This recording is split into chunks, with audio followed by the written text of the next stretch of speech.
बस्तर मोचन अध्याय 2। एक सुबह नरेंद्र जी का बाथरूम में पैर फिसल गया। शायद स्वयं को संभालने की कोशिश भी की होगी, पर सिर जा फर्श से टकराया। आवाज सुनकर सभी उसी ओर भागे। नाक से खून बह रहा था। अमृता जी तौलिया भिगोकर पहुंचने लगी। शीघ्र ही नरेंद्र जी को उठाकर कार से समीपस्थ नर्सिंग होम में दाखिल करा दिया गया। इधर अमृता, शशांक और तुषार घबराहट के मारे बेहाल हो रहे थे। कुशल मंगल पूछने के लिए कभी नव्या का फोन आता तो कभी शिवानी का। डॉक्टर विकास ने जाकर सूचना दी, नरेंद्र जी का ब्रेन हैमरेज हो गया है और वे कोमा में चले गए हैं। स्थिति का अंदाजा 72 घंटे बाद ही चल पाएगा। अभी तो ग्लूकोज और जरूरी टीका, दवाइयां आदि दी जा रही हैं। इतना ही नहीं, वे वेंटिलेटर पर रखे जा रहे हैं। परिवारजन आपातकालीन कक्ष के शीशे की खिड़की से उन्हें देख सकते हैं। अंदर जाने की इजाजत नहीं है। मात्र 48 घंटे ही बीते थे कि डॉक्टरों ने उन्हें मृत घोषित कर दिया। अंतिम संस्कार में लोगों की भीड़ देखते ही बनती थी।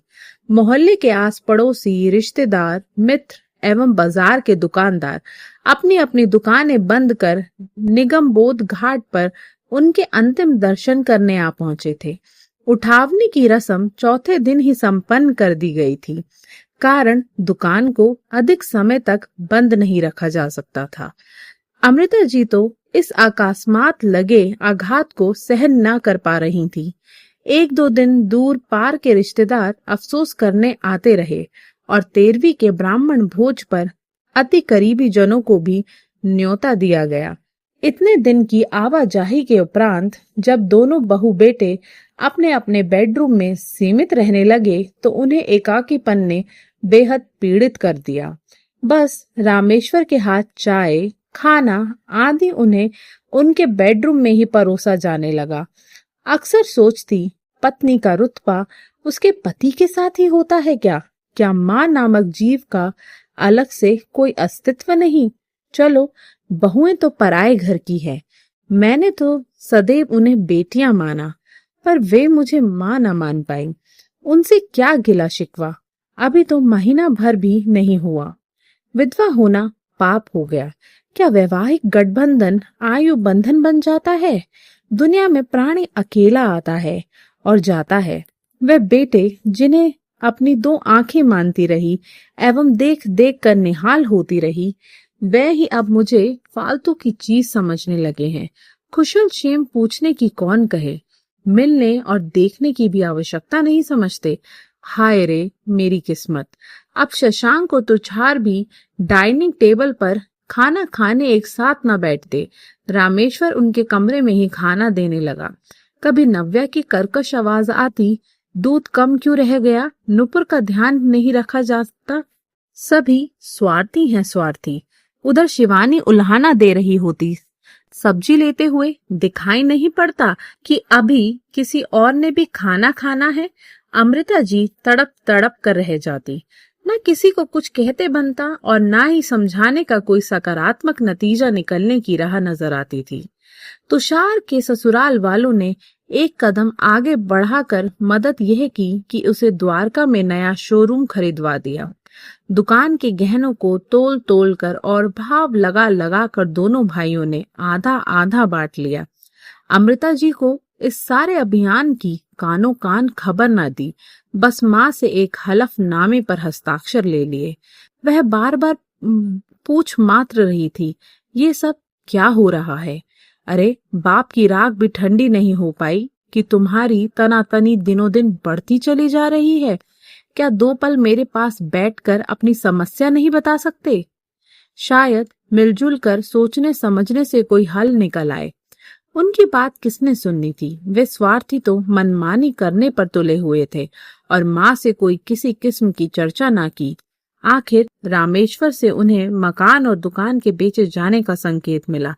अमृता जी ने बेटी को बुलावा भेजा था, मन की पीड़ा को बताया। उसने इतना ही कहा, मम्मी जी, मैं इन दोनों भाइयों के मामले में नहीं पड़ना चाहती। मेरे समझाने से ये अपनी अपनी योजना को नहीं बदलने वाले, उल्टे मुझे घर फोड़ने का खिताब दे देंगे। अब ईश्वर पर भरोसा रखकर जीवन जीना पड़ेगा। प्रश्न तो ये है कि आप मेरे साथ भी रहने को तैयार नहीं होंगी। बेटे क्या कहेंगे, समाज क्या कहेगा, यही सोचती हुई और अधिक पीड़ा को सहती फिरेंगी। इससे फिर ऊपर एक और सवाल है कि अपने बेटे अपने ना हुए तो जमाता पुत्र कैसे बन सकता है। इन सब बातों का निष्कर्ष यही है कि मैं जो कुछ अपनी सीमा में रहकर आपकी मदद कर सकूंगी अवश्य करूंगी। अमृता जी ने कमल कांता के भावों एवं विचारों का मंथन किया और उन्हें सत्य पाया। उन्होंने अपनी जीवन नैया पुत्रों के हाथ में पूर्णता सौंपने में ही भलाई समझी। वह उस दिन हक्की बक्की रह गई जब शशांक ने ट्रक में अपना सामान लाद लिया और रामेश्वर को अमृता जी का सामान ट्रक में रखने को कहा। रामेश्वर की आंखें आंसुओं से डबडबा आईं और उसने सुबकते हुए कहा, माँ जी, मैं तो आपका नौकर ही रहूंगा। अभी आप 6 महीने शशांक साहब के साथ उनकी कोठी वसंत कुंज में रहेंगी और अगले 6 महीने तुषार साहब के साथ द्वारका में। मैं आपकी सेवा के लिए वहां भी आपके साथ रहूंगा। सच में आपकी देखभाल और सेवा में कमी ना आने दूंगा। रामेश्वर सामान संभाल रहा था। दुख की लहरें उमड़ उमड़ कर अमृता जी के दिलो दिमाग में मथ रही थी। हाय हाय, मैं तो जीवन भर बेटों की माँ बन उल्लसित रही, पर अब मैं अनचाही बुढ़िया के अतिरिक्त और कुछ ना समझी जाऊंगी। उफ, आज संतान के नाम पर मन वृत्त तृष्णा से अभिभूत हुए जा रहा है। ऐसा लगता है मैं तो मांस का लोथड़ा मात्र हूँ।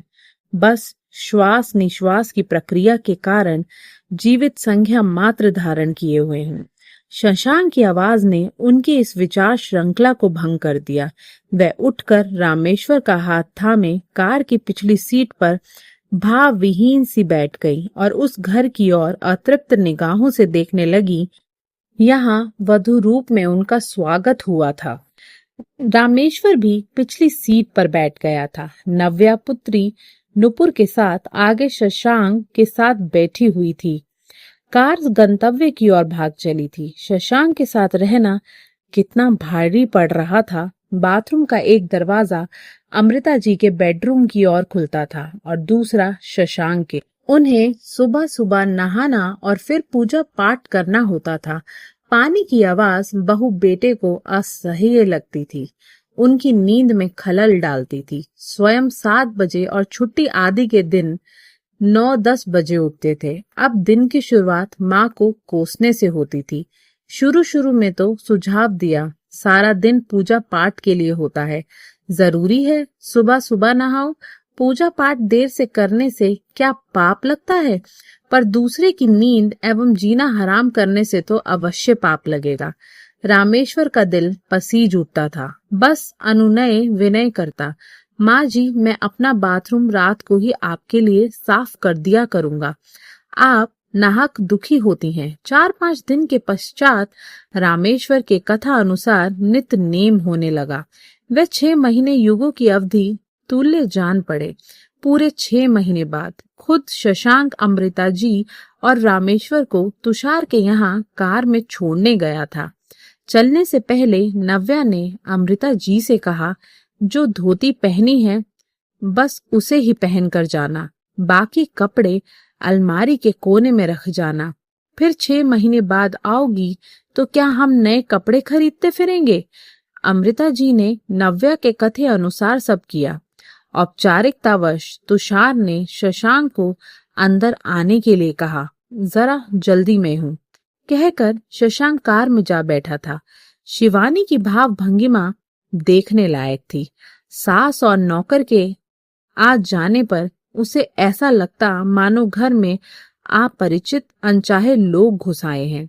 रामेश्वर जब अमृता जी के लिए नाश्ता ले जा रहा होता तो शिवानी उसे रास्ते में ही रोक कर कहती, बुढ़िया को परांठे खिला खिला कर मारने की इच्छा है।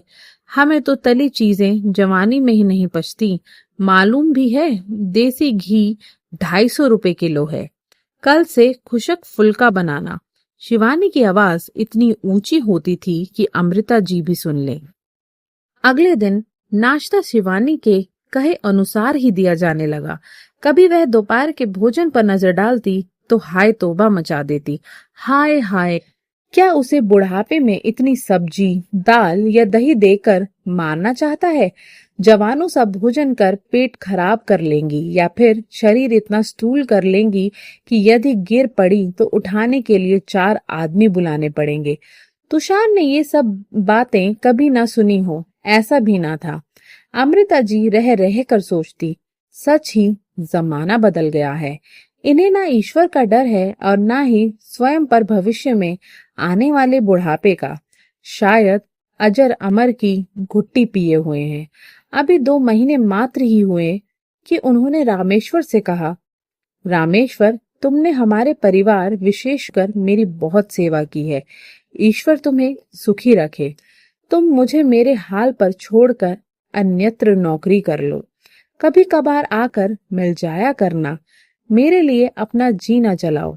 इन दोनों जल्लादों का वश चले तो ये मेरे शरीर पर कपड़ा क्या, चमड़ी भी ना रहने दे। वह उस दिन ही चला गया। शिवानी और तुषार इस अपने विचार पर खुश थे कि अब नौकरानी सीमा और बुढ़िया का एक सा मोटा सस्ता चावल और बची कुची दाल सब्जी से काम हो जाया करेगा। लगभग 15 दिन बाद रामेश्वर आया था।